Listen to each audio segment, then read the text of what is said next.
నాకు అర్థం కాదు, మోడీ మోడీ అన్నట్టుగా. సినిమాల గురించి సినిమాలను థియేటర్లో మాట్లాడుకుందాం. ఇక నేను సినిమాలని రాజకీయాలని చాలా ప్రత్యేకంగా చూస్తాను. సినిమాయే. రాజకీయం దగ్గరికి వచ్చేటప్పటికి నాకు దేశం ముఖ్యం సినిమాల కంటే కూడా, సమాజం ముఖ్యం సినిమాల కంటే కూడా, గ్రామ హితం ముఖ్యం నాకు సినిమాల కంటే కూడా. ఎందుకంటే గ్రామం అన్నం పెట్టే రైతు బాగుంటే అన్నీ బాగుంటాయి. అలాగే గ్రామాలు పచ్చగా ఉంటే దేశం పచ్చగా ఉంటుంది. అందరి దగ్గర డబ్బులు ఉంటేనే సినిమాలు ఆడతాయి. అందుకని ముందు గ్రామాలు పచ్చగా ఉండాలని కోరుకునేవాడు. అలాగే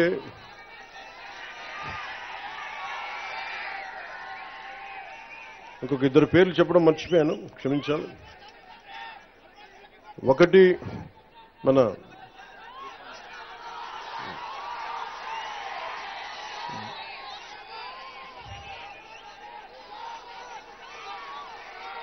రైల్వే కూడూరుని నియోజకవర్గం జనసేన గెలుపు కోసం ముందుండి నడిపించిన రూపానంద రెడ్డి గారికి నా ప్రత్యేక ధన్యవాదాలు, కృతజ్ఞతలు.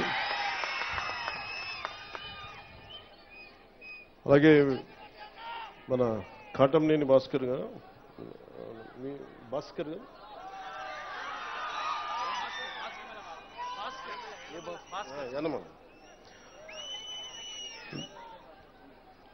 సీట్లు ఇచ్చేటప్పుడు చాలా కష్టం, అది చెప్పేసి సభలోకి వెళ్దాం.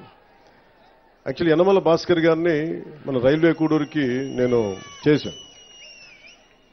కానీ ప్రత్యేక పరిస్థితుల్లో కాదని మన ఆరవ శ్రీధర్ గారిని పెట్టుకున్నప్పుడు మనస్ఫూర్తిగా ఆయనకు సహకరించిన యనమల భాస్కర్ గారికి మనస్ఫూర్తిగా నా ధన్యవాదాలు తెలుపుకుంటున్నాను.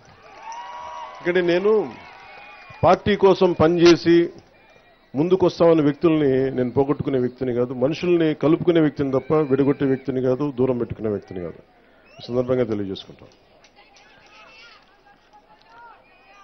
ఆ గ్రామాభివృద్ధికి ఏది